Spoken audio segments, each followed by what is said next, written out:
चलिए राजधानी भोपाल से इस वक्त की बड़ी खबर आपको बता रहे हैं। इस वक्त जानकारी मिल रही है कि अब सीधा सीधा नारायण त्रिपाठी राज्य सरकार के खिलाफ खड़े हो गए हैं। राज्य सरकार के खिलाफ अब मैदान में उतर आए हैं नारायण त्रिपाठी। अब तक लगातार वो बयानबाजी करते रहे हैं। राज्य सरकार की कई नीतियों को लेकर अब सीधा प्रधानमंत्री मोदी को ही पत्र लिख डाला है। आपको बता दें ये मामला सिद्धा पहाड़ के खनन मामले को लेकर है। इससे पहले राज्य सरकार को भी इस मामले में पत्र लिख चुके हैं विधायक नारायण त्रिपाठी।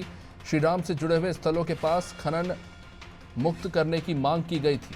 चित्रकूट के इलाकों को अभयारण्य के तौर पर घोषित किया गया था और आपको बता दें यूपी के मुख्यमंत्री योगी आदित्यनाथ ने इसे अभयारण्य के तौर पर घोषित किया था। इसके बावजूद भी यहां पर खनन चल रहा है।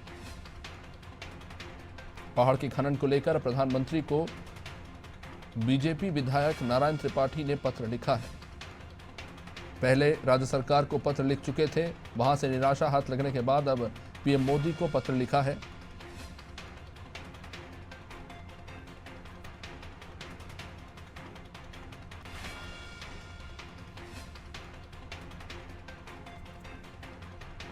भगवान श्री राम से जुड़े हुए स्थलों को खनन मुक्त करने की मांग की है।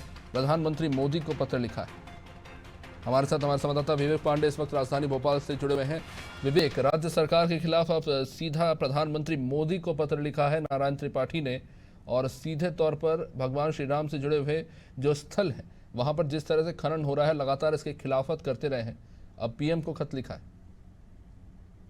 नारायण त्रिपाठी इकलौते बीजेपी के विधायक हैं जो अपनी बातों को लेकर अक्सर सरकार को कटघरे में लेते रहे हैं और सिद्धा पहाड़ वाले मामले में भी ठीक उसी तरीके से प्रधानमंत्री नरेंद्र मोदी की ओर रुख किया है। उन्होंने पत्र लिखते हुए ये कहा है कि मध्य प्रदेश के सतना जिले में रामायणकालीन सिद्धा पहाड़ को सुरक्षित रखने और भगवान राम के त्रेता योगीन स्मृतियों को संरक्षित करने के लिए खनन की अनुमति की प्रक्रिया को रोक दिया जाए और इस स्थान को खनन मुक्त घोषित किया जाए। चित्रकूट क्षेत्र का विकास अयोध्या की तर्ज पर करने की ये बात कही है और जैसा कि राज्य सरकार ने डोलोमाइट सहित कई अन्य खनिज को लेकर ये अनुमति दी थी और इसी के बाद से ये माना जा रहा था कि इसका विरोध होगा क्योंकि चित्रकूट एक धार्मिक स्थल है और श्री राम से जुड़ा हुआ ये पूरा क्षेत्र है। राम वन गमन पथ भी इसमें शामिल है और इसी बात को लेकर कांग्रेस की तरफ से भी ये बात सामने आई थी। स्थानीय विधायक नीलांशु चतुर्वेदी ने मुख्यमंत्री से मांग की थी कि इस क्षेत्र को फिलहाल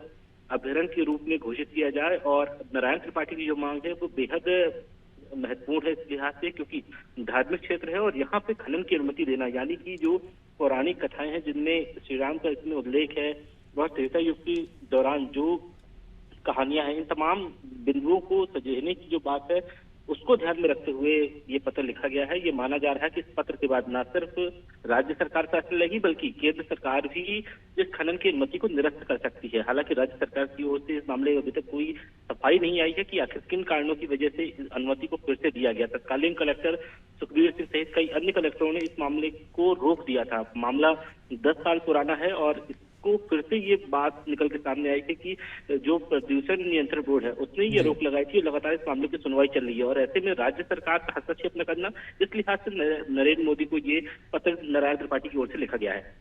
निश्चित रूप से काफी दिलचस्प मामला। बहुत बहुत शुक्रिया विवेक विस्तृत जानकारी के लिए। तो राज्य सरकार को पत्र लिख चुके हैं लेकिन कोई प्रतिक्रिया मिली नहीं, तो विधायक नारायण त्रिपाठी ने अब सिद्धा पहाड़ में खनन को रुकवाने के लिए सीधा प्रधानमंत्री को खत लिखा है। अब देखने वाली बात होगी बीजेपी इस पर आगे क्या प्रतिक्रिया देती है।